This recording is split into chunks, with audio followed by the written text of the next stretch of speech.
He was a comet that lit up the entire world. A kid from Brooklyn who rewrote the rules of comedy and became the biggest movie star on the planet. Then, almost as fast as he rose, the world seemed to turn away. The laughs faded, the magic was gone.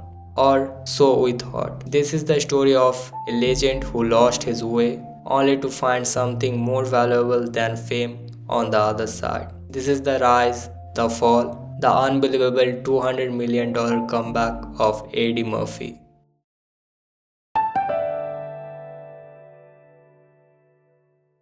In the early 1980s, American comedy needed a shock to the system. And at just 19 years old, Eddie Murphy was the defibrillator.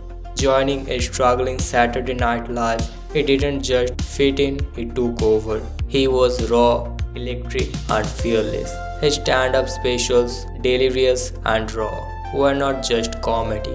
They were cultural events.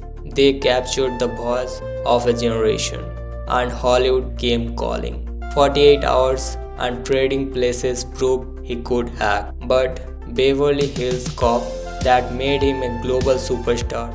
As Axel Foley, he was the coolest guy in any room, charisma leaking out of the screen. The 80s were not just Eddie's decade, he owned them. By the decade's end, he was the highest paid actor in the world.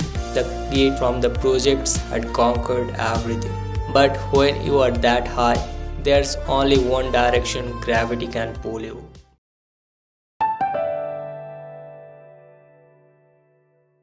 The 1990s arrived, and the formula started to wear thin. The movies kept coming, The Nutty Professor, Dr. Doolittle, and they made money. But something was missing. The age was gone, the projects felt safe, and then the misses started peeling up. Critics were merciless, audiences became skeptical.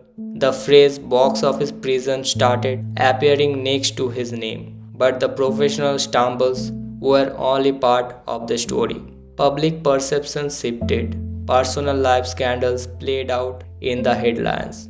The once invincible superstar now seemed out of touch, out of step. The world that had adored him now looked at him with a mix of pity and mockery.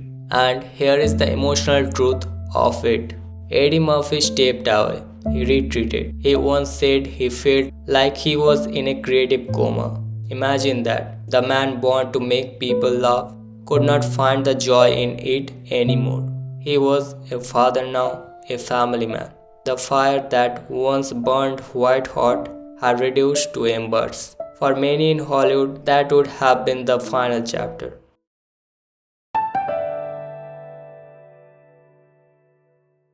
But comebacks are not about erasing the past, they are about integrating it. They are about wisdom, and Eddie Murphy spent the late 2000s and 2010s gathering his. He focused on his family, 10 children, he watched, he listened, and he waited for the right moment to remind everyone who he was.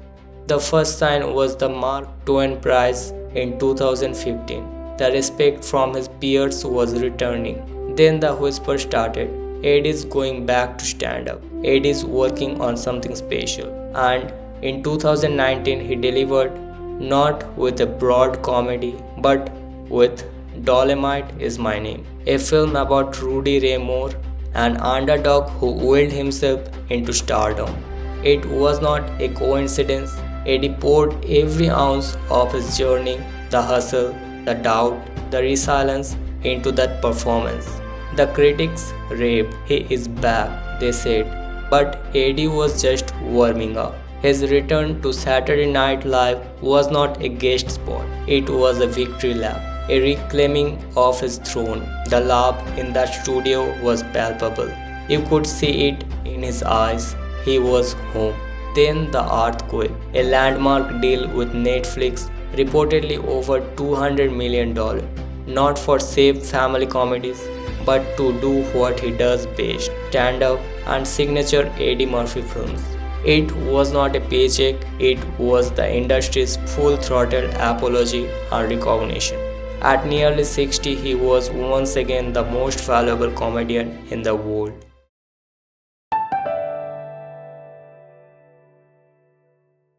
So, what's the lesson in the Eddie Murphy story? It's not just about fame and money. Look at the man now.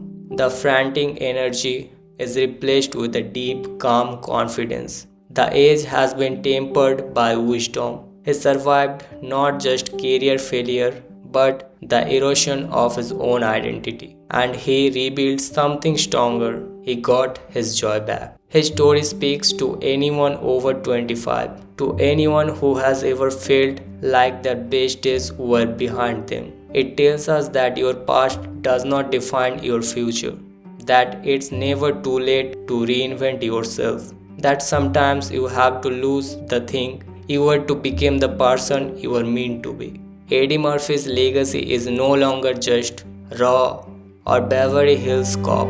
It's resilience. It's the audacity to step away from the world's noise to find your own voice again.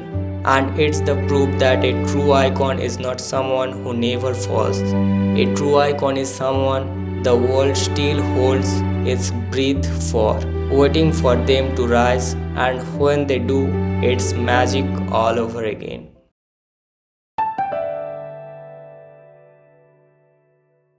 What do you think of Eddie's journey? Was there a moment in his career that resonated with you? Share your favorite Eddie Murphy memory or what his comeback means to you in the comments below. And if you believe in second acts, hit the like button and subscribe for more stories of resilience and redemption. Thanks for watching.